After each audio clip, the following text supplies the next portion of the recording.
Porque el Señor no busca personas que no se caigan. El Señor está buscando cristianos que se sepan levantar. Amén. Que se levanten con más fuerza. Amén. Porque si no te caes, hay algo que está fallando. Será porque no caminas o porque no corres como tienes que correr. Si caminas y corres como tienes que correr, te vas a caer. Así que el otro día en una ponencia acerca de los matrimonios, la primera cosa que el predicador comentó es que en el matrimonio los problemas son algo que forman parte de la vida matrimonial. No es algo extraordinario que sucede cuando un matrimonio no está bien. No, es al revés. Cuando un matrimonio no está bien, es cuando una persona pierde su vida, no tiene latidos, no tiene impulsos, no tiene constantes vitales. Cuando una persona vive y convive permanentemente con otra, tiene que haber conflictos necesariamente. Esta mañana vamos a usar el libro del don de Dios, que eso es lo que significa la palabra Mateo. Y en el libro de Mateo, cuyo nombre original, probablemente el recaudador de impuestos fuera Matías, autor del Evangelio que lleva su nombre. Era un apóstol y se cree que es el mismo Leví, el publicano, a quien Cristo llamó en el libro de Marcos, en el capítulo 2, en el versículo 14.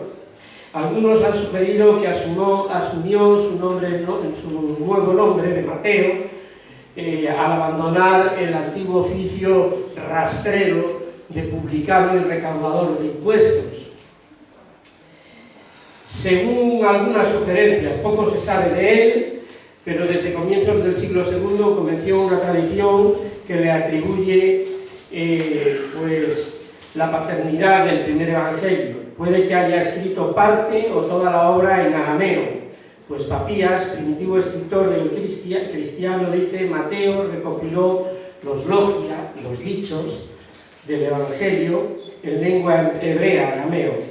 Este evangelio se escribe quizá poco después del año 70, después de la muerte de Jesús, y la fecha de la caída de Jerusalén, que parece sugerirse en el capítulo 22, versículo 7.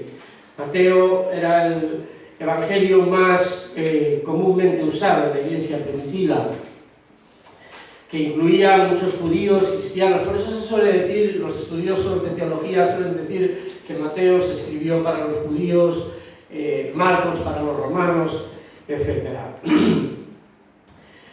Las numerosas referencias al Antiguo Testamento son prueba de ello: el énfasis en Jesús como rey, el énfasis en los judíos como ovejas perdidas del pueblo de Israel y la misión de Jesús ante ellos.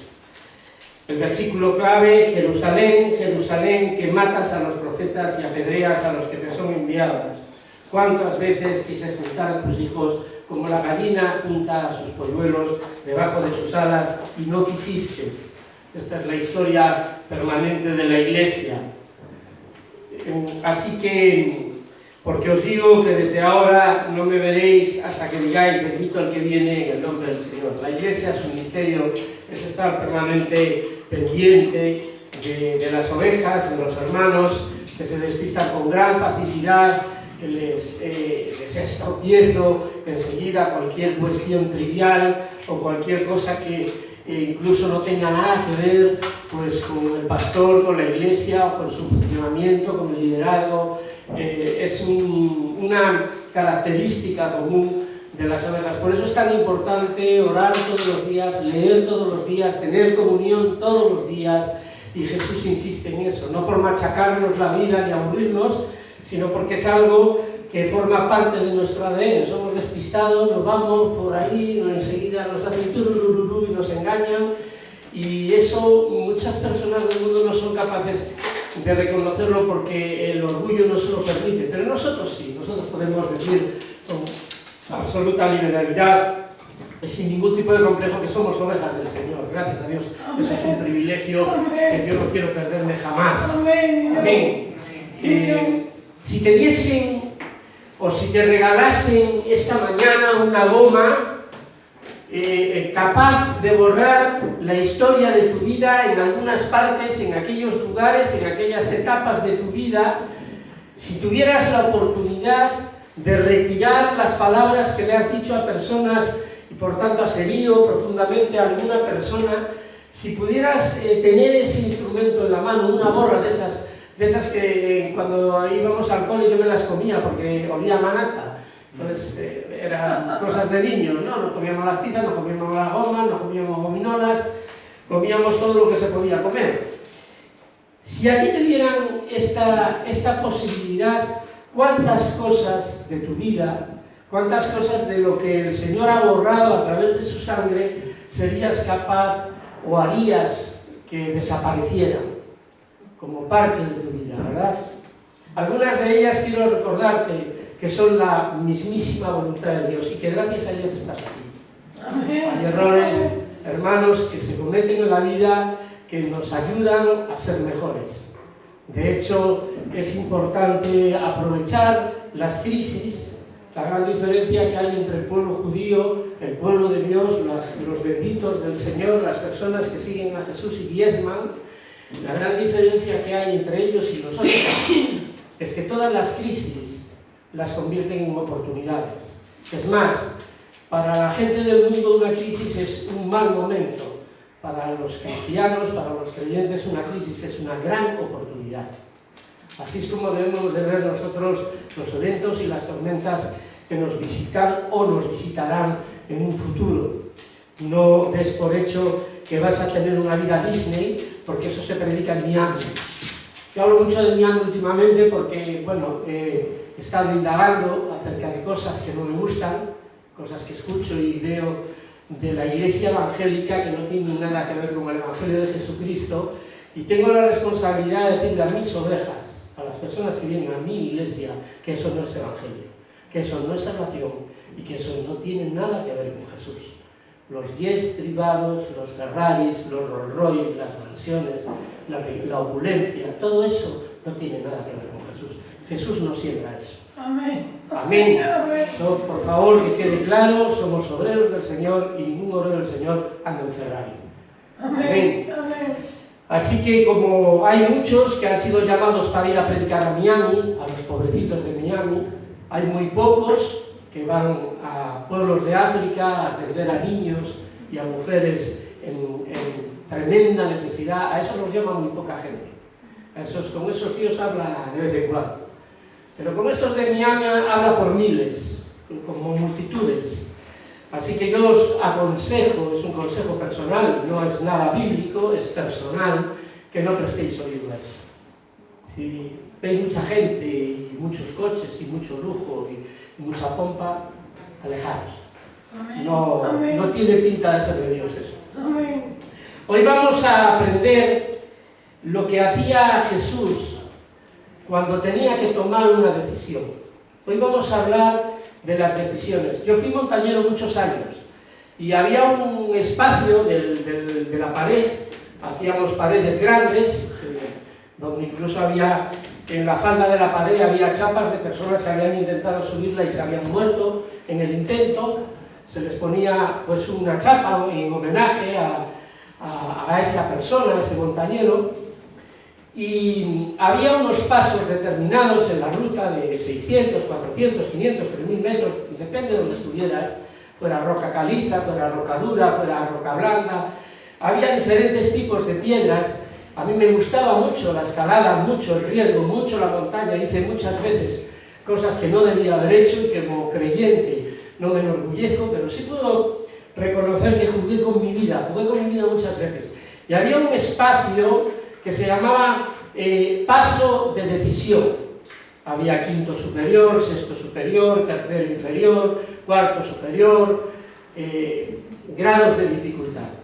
Y había un espacio que era un paso que tú tenías que dar, en el que si vacilabas mínimamente te podías precipitar al vacío. Quedabas colgado, estabas asegurado obviamente. Nosotros subíamos asegurados con cuerdas, pero eso no te libra de una caída de 60 o 80 metros al vacío. Eso era la sensación de vacío y de caída existe, real. Y se llamaba paso de decisión, y era un paso que tenías que dar con rapidez y sin vacilar, porque el equilibrio te sostenía en ese bogotito de granito pues durante segundos, pero si permanecías más tiempo del que debías, pues te caías. Y esa era la cuestión. Así que vamos a leer la palabra de Dios en el libro de Mateo, del que ya hemos hablado, y vamos a leer desde el capítulo 26, desde el 36 al 46. Y vamos a ver qué nos dice el libro de Mateo. Visualizamos, si se puede, en pantalla, Mateo 26, del 36 al 46. Libro de Mateo, capítulo 26.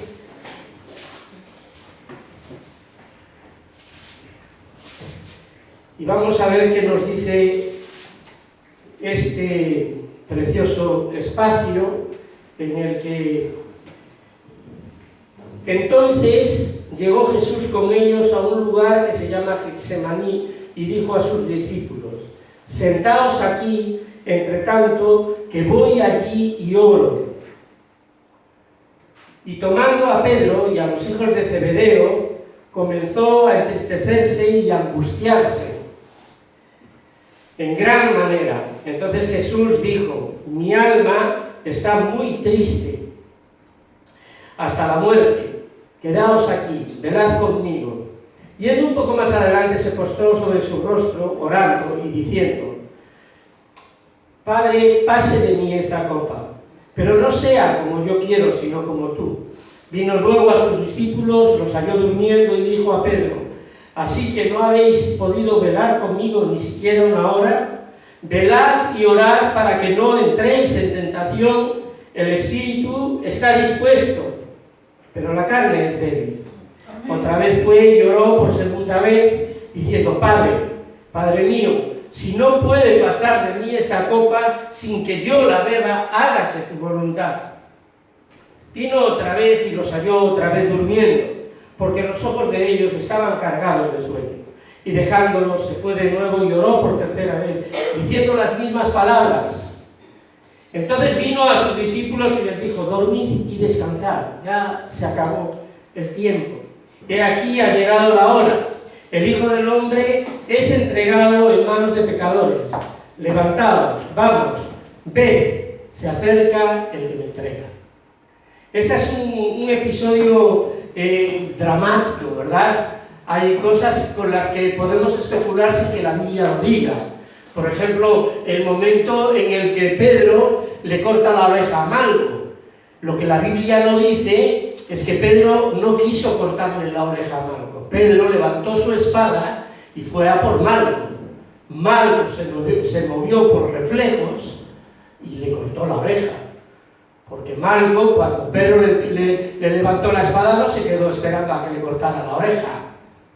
Malco sencillamente se movió. Eso no lo dice la Biblia. Por tanto, no es serio decir que eso es así, pero es responsable usar la cabeza, que para eso nos la dio Dios, y suponer que nadie ante una amenaza como esa se queda intacto, sino más bien se puede pensar, es razonable, no es especular ni forzar al texto, decir que Malco se movió y perdió su oreja. Si no hubiera perdido la cabeza, porque Pedro era un hombre pasional que amaba a Jesús y que no podía sufrir ver cómo estaban traicionándolo después de lo que Jesús había hecho. Ese es el futuro que nos espera a los pastores que pastoreamos de verdad. Seremos traicionados, insultados, vituperados, traicionados, ayudas a una persona, desaparecen de la iglesia, ayudas a otra, no te vuelve a venir, entran, salen, vienen, van. Pero a ti lo que te toca como siervo de Jesucristo y a tu equipo de trabajo, a tus fieles, a los que comen contigo y a los que cenan contigo en confianza, a lo que te toca es permanecer y estar ahí, en la pomada, como se suele decir. Somos, como decía un pastor con el que tuve la suerte y el privilegio de hablar con él ayer, decía: somos los que pelamos cobre, somos de los que pelamos cobre, refiriéndose a que hay una raza de hombres de Dios que ha renunciado a la riqueza y ha renunciado a andar con la barbilla por ahí para arriba y hacer extravagancias y estupideces que no tienen nada que ver con la vida de Jesús de Nazaret. Yo me rebelo contra eso. Yo cuando escucho que hay gente que se va a las misiones en primera high class, me pone las pilas. Porque eso es ofender a Pablo. Eso es ofender a Pablo. Pablo cuando iba de misiones iba arriesgándose su vida. Y iba en precario, y iba con lo justo, y no quería hacer carga a la iglesia. Y todo el mundo quiere hablar como Pablo, pero muy pocos son los que deciden ponerse a hacer tiendas para no ser carga a la obra. Eso muy pocos lo hacen, sabiendo que Galicia es una tierra de desconfiados y de personas que siempre están poniendo el entrecejo cuando se habla de dinero. Eso no lo quieren hacer muchos. Por eso debemos de tomar buen ejemplo de los que nos dan buen ejemplo y saber decirle que no a cosas que se están metiendo en la iglesia sin querer. Los pastores con coches grandotes, la riqueza, los patrimonios prohibitivos, todo eso hay que desecharlo, hermano. Si eres creyente, si eres cristiano, dile que no más. Amén, amén. Totalmente, sin complejo. Amén. Bueno, no nos desviemos. Vamos a hablar del tema. Jesús está viviendo un momento dramático. Jesús tiene que tomar una decisión en contra de su voluntad, y esto no lo dice el texto ni lo dice la Biblia, pero yo puedo entender y creer que la Biblia lo manifiesta de esa manera. Porque Jesús le rogó 3 veces al Padre, Jesús le rogó 3 veces al Padre que no quería pasar por él. Él tenía que tomar la decisión de ir a la cruz y habló con sus íntimos. Eran 12, pero escogió a 3, con 3 colegueaba, igual que nosotros en el equipo de trabajo, ¿verdad? Somos un grupito, somos muchos, la iglesia, ¿verdad? Y un grupito somos los que estamos hablando, nos juntamos, comemos juntos. Eso tiene un propósito, no es un capricho de meterse merendolas para el cuerpo. No va de eso la cuestión. Si no, lo haríamos de otra manera. Pero yo quería mostrarte y enseñarte lo que hacía Jesús cuando iba a tomar una decisión. Hoy el título de la predicación se titula Las decisiones. Hay hermanos que tienen que tomar decisiones que tienen que ver con eventos vitales. Un evento vital es algo que sucede y te marca de por vida. Eso es una marca que queda en tu álbum de fotos vital, ¿verdad? Es algo que marca un antes y un después. Puede ser la compra de una casa, la ruptura de una sociedad, la decisión de casarte con alguien. En este momento en la iglesia yo conozco la vida de las personas que asisten con regularidad a la iglesia y sé que están en ese tiempo. Hay muchas personas que están en ese tiempo. Y a mí me gustaría hablarte acerca de lo que Jesús hacía. Por eso a un hermano con el que estuve hablando en el almacén, sé que le estoy sorprendiendo porque precisamente me estaba diciendo que iba a tomar una decisión. Dije yo, mira tú qué curioso y mira tú qué forma de confirmarme de parte del Señor, Andrés, que sepas que Dios te ha usado para confirmarme que es correcto, que voy a intentar ser lo correcto posible a la hora de exponer el tema. ¿Qué hacía Jesús cuando tenía que tomar una decisión? ¿Qué prioridades tenía Jesús cuando iba a tomar una decisión? ¿A quién le pidió consejo Jesús cuando le tocó tomar esa decisión? ¿Y qué frutos dieron las decisiones que Jesús tomó? Esas son las partes en las que yo he querido dividir este mensaje. Lo primero que Jesús hizo fue algo que me llamó mucho la atención, porque Andrés me dijo, estoy llorando porque tengo que hacer esto y esto me supondría aquello, y planes, cosas, proyectos, visión. Eso es sano, eso es de gente sana, espiritual y mentalmente. Es sano tener proyectos, es bueno tener ilusión, cosas en el futuro. Eso es razonable, es bueno. Y lo primero que Jesús hizo fue buscar la soledad y orar. Esa fue la primera cosa que Jesús decidió antes de tomar ninguna otra decisión. Tenía que tomar una difícil, no, dificilísima. Él dice a sus amigos de confianza, a los hijos del trueno, que eran irrefrenables. Se especula que eran de los de la daga, ¿verdad? Había diferentes sectas. Una de los cebedeos eran criminales, eran personas que arreglaban las cosas como los de la ETA, a base de soluciones violentas. Así que creían en la lucha armada con el Imperio Romano. Y los hijos del trueno y Pedro, que era muy impulsivo, el que quiso cortar por la mitad a Malco y solo se quedó con una oreja, como en los toros, Pedro también estaba en ese grupo. Y Jesús se pone a manifestar, le dice, velad y orad para que no entréis en tentación. Solapadamente la Biblia no lo dice, seamos serios, la Biblia no lo dice. ¿Pero qué está diciendo Jesús? Estoy siendo tentado a dejar la cruz. Estoy deseando que pase de mí este cáliz. No quiero esto para mi vida. Yo no quiero ir a la cruz. Yo no quiero pasar por el sufrimiento y por el dolor que tengo que pasar. Y eso no habla mal de él, al revés. Eso confirma lo que la Escritura dice en cuanto a su condición divina y humana, porque era igualmente el hombre como igualmente Dios. Amén. Y los hombres tienen miedo y lloran. Amén. Amén, hermano. Amén. Un palestino quiso emular la muerte de Jesús y entonces lo que hizo, empezó haciendo trampa, porque se crucificó, se privó de su vida, se quitó la vida en crucifixión para imitar el sacrificio de Jesús. Hizo trampa, se quedó solo con el 50% del dolor, porque la agonía de Jesús desde el juicio de Pilato hasta la crucifixión fue no pequeña. Se puede decir que el 50% del dolor que pasó Jesús en el episodio de su agonía está en el camino hacia la cruz. Y los coptos, que honran a Pilatos y a su mujer como santos, eso no sé si lo sabéis, Poncio Pilato y su mujer son reconocidos como personas santas, porque Poncio Pilato se comportó como un caballero cuando fue el juicio de Jesús. Poncio Pilato era consciente de que Jesús no era culpable. Dice, este hombre es un hombre justo, y lo estáis juzgando injustamente. Eso lo dijo Pilato, por eso se lavó las manos. Y dejó que los publicanos, que los escribas, que los fariseos se encargaran de juzgar su muerte. Pero no estamos hablando de eso hoy, estos son detalles del contexto. Es para que os hagáis un poco una idea de en qué situación estamos. Fue el mismo pueblo, fueron los mismos maestros, como los evangélicos hacemos muchas veces en la iglesia, ¿verdad? Los encargados de ser tropiezo al pueblo de Dios. Amén. Yo cuando oigo esas cosas de bienes privados y de riquezas descomunales y de pastores que son ricos a cuenta de la iglesia, yo eso no lo puedo asumir. Yo eso no lo reconozco como evangélico, ni lo reconozco como nada que tenga que ver con Jesús y con la Biblia. Y de parte de mí le podéis decir a quien toque que son unos sinvergüenzas y unos asalariados. Porque eso Dios no lo dice en ningún sitio.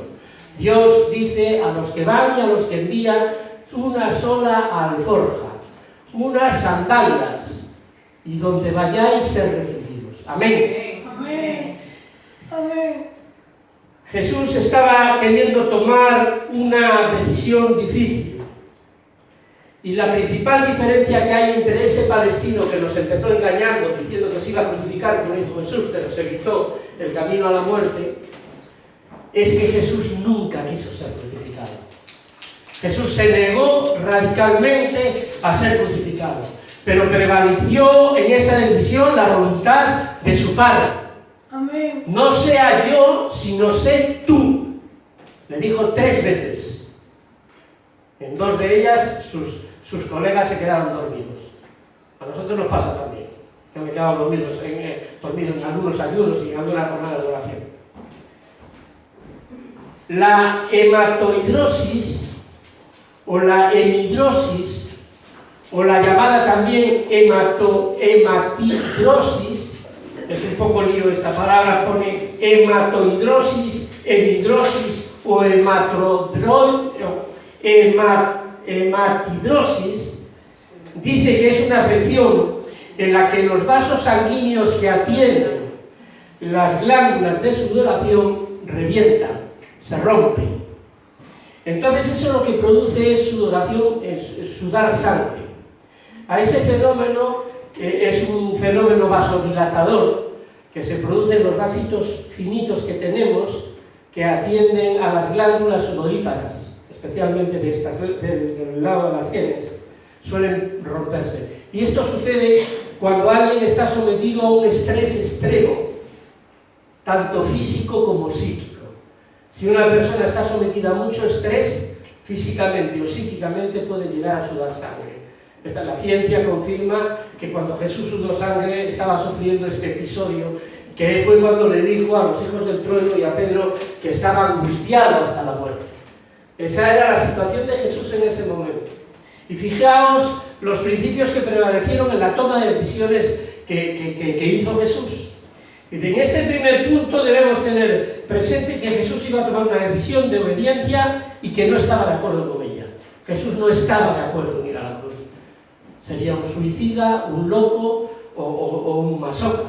Jesús no era ni suicida, ni loco, ni masoquista. Amén, amén, amén. Era un ser humano que quería evitar ser crucificado. Me parece absolutamente lógico. Pero le dijo al Padre: papá, que no sea lo que a mí me apetece, que sea tu perfecta voluntad. Amén, amén, amén. Lo primero que Jesús hizo fue ponerse a orar inmediatamente antes.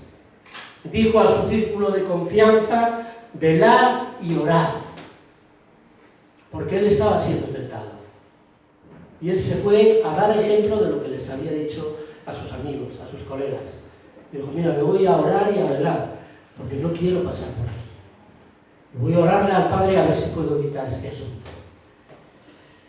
Jesús estaba siendo tentado a negar la cruz. No lo dice el texto. Es poco serio manifestar que eso fue así, porque no lo dice el texto literalmente. Pero a nosotros, los discernidores, las personas que nos encargamos de tratar de entender lo que la Biblia dice y lo que la Biblia quiere decir, no diciéndolo, no expresándolo literalmente, tenemos la responsabilidad de sacar del texto estas cosas, y a riesgo de equivocarnos muchas veces. Pero tenemos que ser coherentes y pensar y ponernos en la piel de Jesús en ese momento. Antes de tomar cualquier decisión debemos orar, discernir la voluntad de Dios. Para nosotros, fíjate que he dicho antes, no he dicho durante, ni después, ni mientras tanto, he dicho antes. Andrés me sentaba ahí encima de unos palés, me decía: mira, voy a hacer esto y tal, y le dije yo: hombre, pues gracias por comentármelo, porque voy a orar.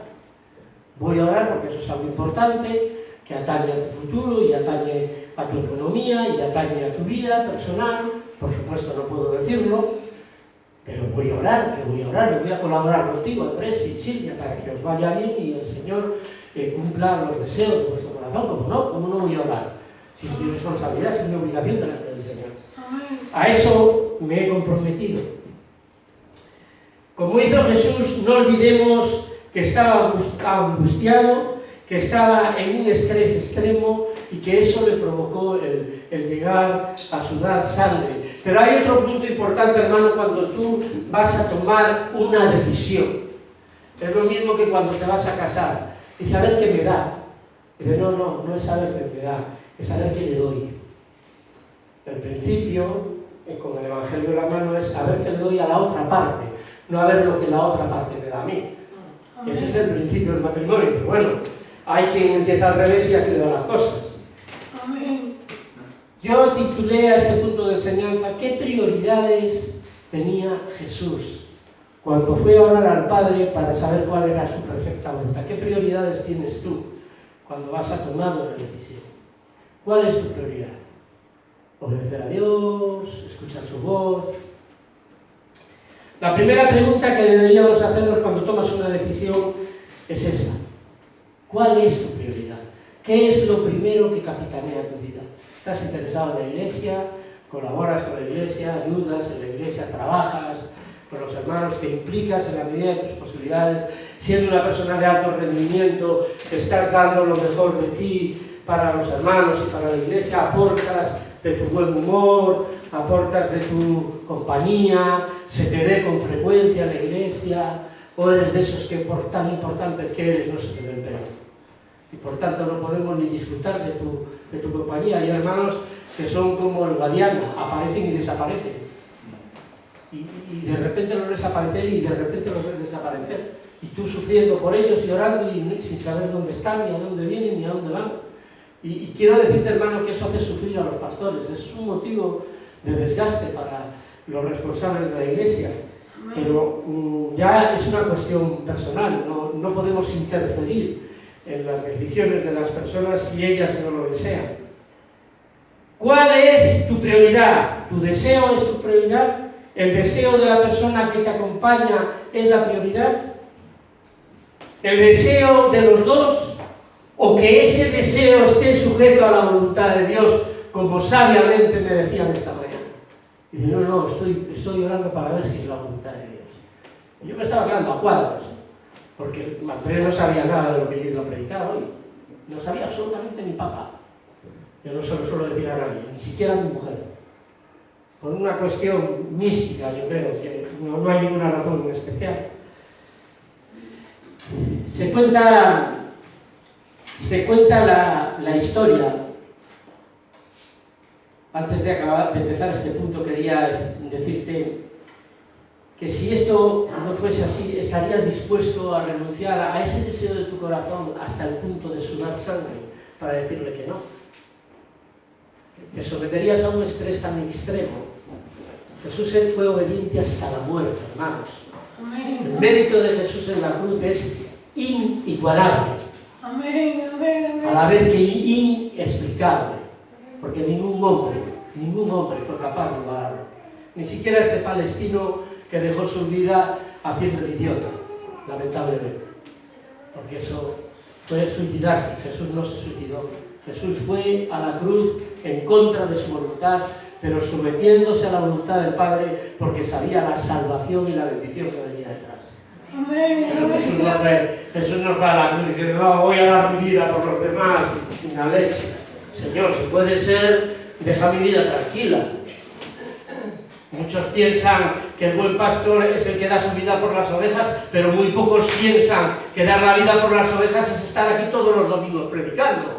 O que dar la vida por las ovejas es renunciar a tu trabajo y estar atendiendo a la iglesia. O que dar la vida por las ovejas es estar todos los martes aquí, al pie del cañón. Eso es dar la vida por las ovejas, hermano. Dar la vida por las ovejas no es un acto heroico de impulso que se resuelve en un pim pam pum, te pego un tiro y te has muerto como un rey. Eso no es dar la vida.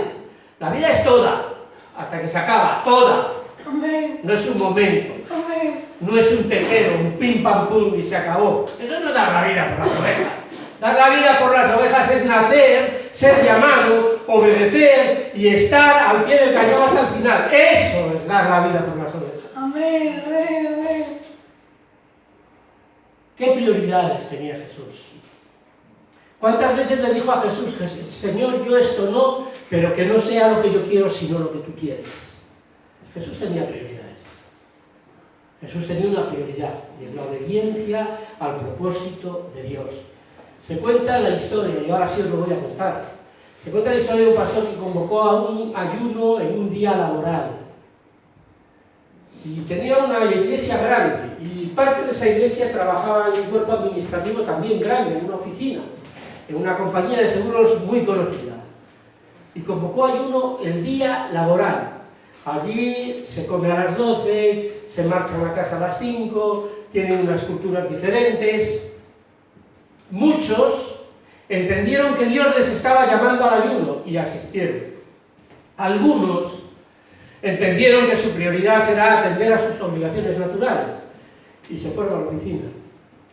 Ese día, esa oficina se vino abajo porque 2 aviones se estrellaron contra las Torres Gemelas.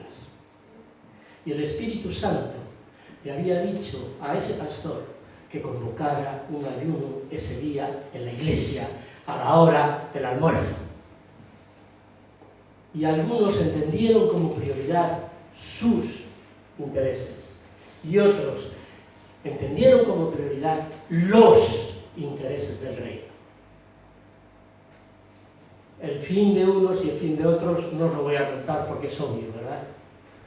Unos murieron de la peor de las maneras los otros siguen contando la historia a día de hoy. ¿Cuál es tu prioridad cuando vas a tomar una decisión?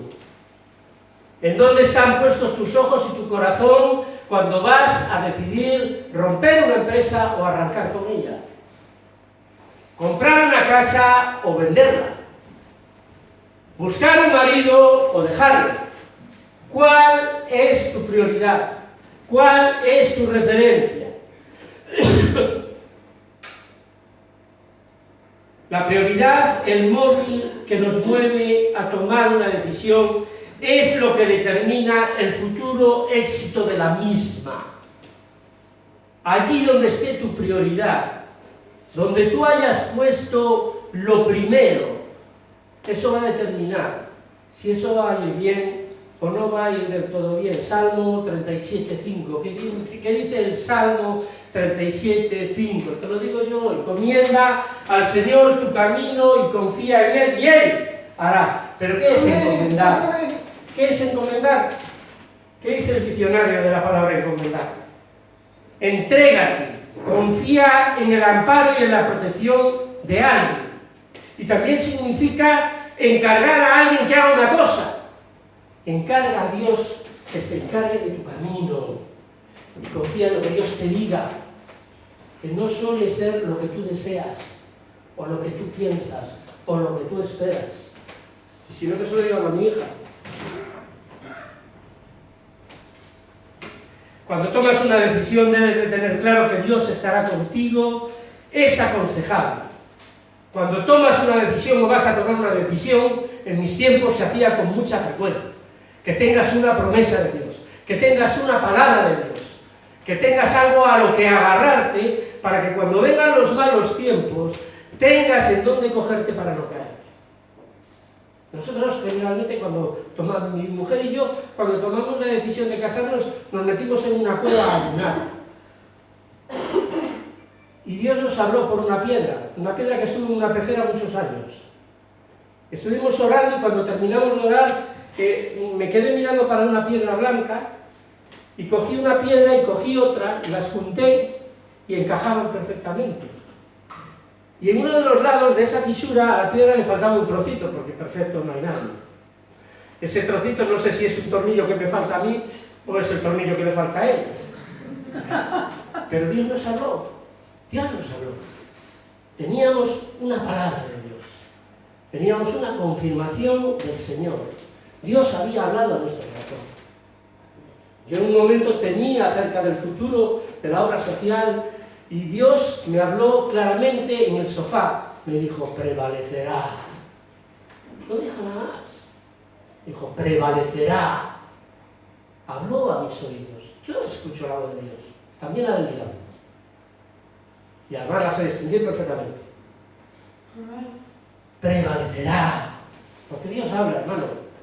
Dios no es un monigote, ni un muñeco, ni lo que hablan por ahí los necios y los que no conocen al Señor.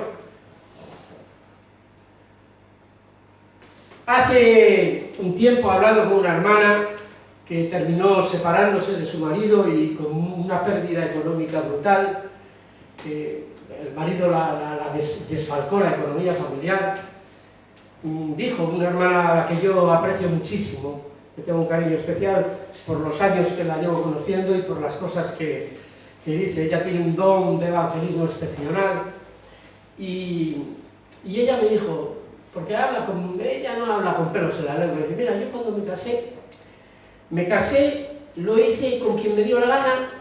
A mí me gustaba ese chico, me parecía muy atractivo, tenía unos ojos preciosos, y con Dios no consulté nada. Yo me casé y ahí quedó la cosa. Y tengo que reconocer que eso fue un fracaso estrepitoso. Amén, amén. Una mala decisión. Amén. Y en el tercer punto, no me voy a extender mucho esta mañana porque no os quiero aburrir. Hoy a la playa no se va a ir, pero bueno, no es excusa. ¿A quiénes eligió Jesús como consejeros? ¿De quién se acompañó Jesús cuando iba a tomar una decisión de ese calibre y estaba tentado a no tomarla? Porque Jesús era Jesús. Y a Jesús se le acusó de bebedor y de comilón. Porque iba con los suyos a beber y a comer. Y la acusaban, mira ese comilón, llamar comilón a Jesús. Hay que ser agradecido. Amén, amén. Hay que ser ignorante. Amén. Jesús se hizo acompañar al huerto con los 12. Eligió a Pedro y a los hijos de Zebedeo, a los hijos del trueno, ¿verdad? Eran cananeos. Los cananeos creían en la lucha armada contra el imperialismo romano. Y él se abrió delante de ellos y dijo, mira, estoy angustiado hasta la muerte, estoy deshecho, jamás he estado tan mal como ahora. Esa es la paráfrasis de lo que Jesús dijo a los suyos. Se fue a orar hasta 3 veces para evitar hacer el propósito al que Dios le había llamado. Jesús estaba tomando una decisión contraria a lo que tú vas a hacer, que a lo mejor es hacer una empresa, comprar una casa, venderla, yo qué sé qué. En cada situación, aquí hay hermanos que van a dividir la empresa, hay otros hermanos que quieren iniciar un tal, hay otros que están esperando para comprarse una casa, yo qué sé, decisiones en general. Pero ¿cuál es la dinámica? ¿Cuál es el recorrido correcto para tener el garante de que Dios va a estar contigo, sí o también? Amén.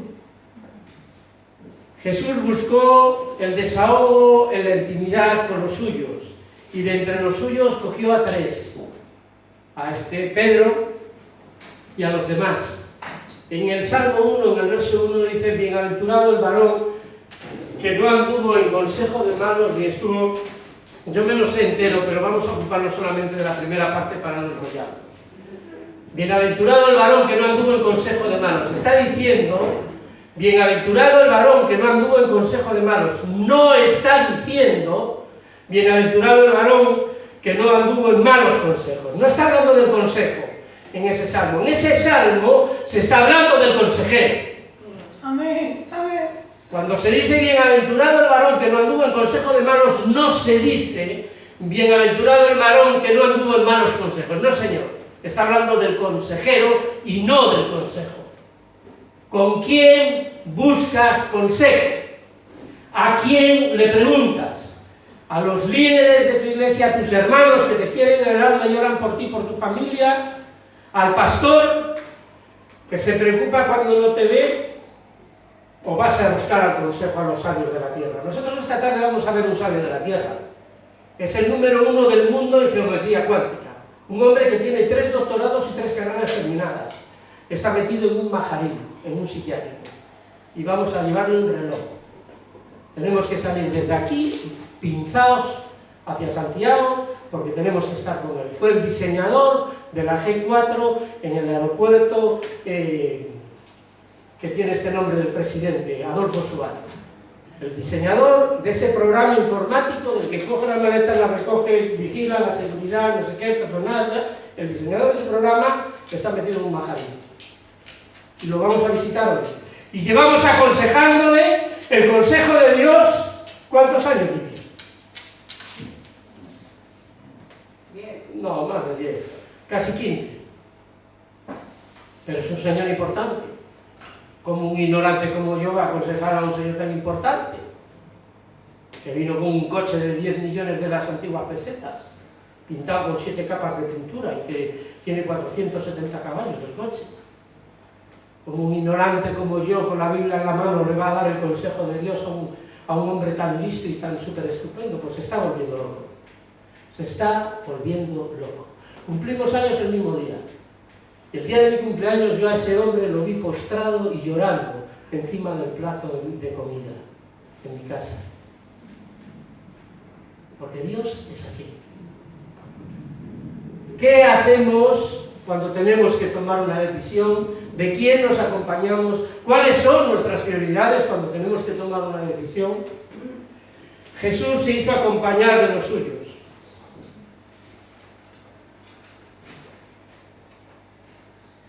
El consejo de un pastor o de un líder puede no ser el consejo de los consejos. Incluso puede ser que no escuches de su boca lo que tú estás deseando que él te diga, que tiene mucho que ver con lo que a ti te da la gana hacer, o con lo que tú quieres hacer, o con lo que a ti te apetece hacer. Ese es un viejo truco, ¿verdad? Y fijaos que si buscas el consejo en la presencia de Dios, en la Biblia, en los hermanos espirituales, tal vez no te vayas a encontrar con esas palabras que tú estás esperando recibir, pero te puedo asegurar al 100% que vas a recibir el consejo de Dios, que no tiene nada que ver con lo que tú estás esperando escuchar, ¿no?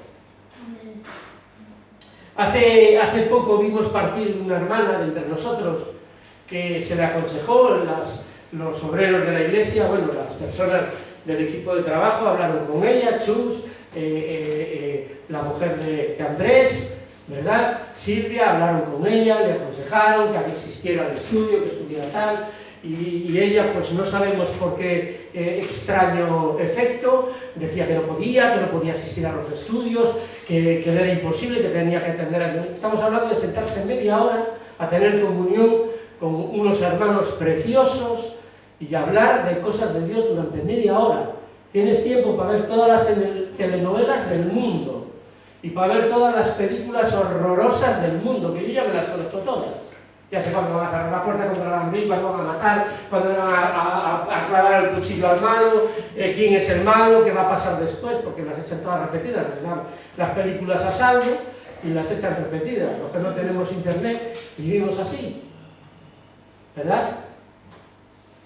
Y esa persona se empeñó. Y esta persona hoy no está en la iglesia, pero además de no estar en la iglesia, el diablo la bendijo con alguien que la acompañe para que no pueda dar marcha atrás. Porque eso es parte de la estrategia del diablo. Yo sé algunas cositas de las estrategias del diablo que te convendría saber aquí también. Y esta mañana termino la predicación comentándote las características fundamentales de las cosas que se hacen sin contar con Dios y sus consecuencias. Y te voy a enumerar. Características de una decisión tomada fuera de la voluntad de Dios, sin siquiera saber en qué momento estás de tu vida, ¿eh? Pero yo te las voy a enumerar a ver si te suena alguna. No has orado para averiguar si la voluntad de Dios es esa. No has orado. No te has preocupado lo más mínimo de preguntarle a Dios, de decirle a Dios, Señor, esto está en tus propósitos, está en tus caminos.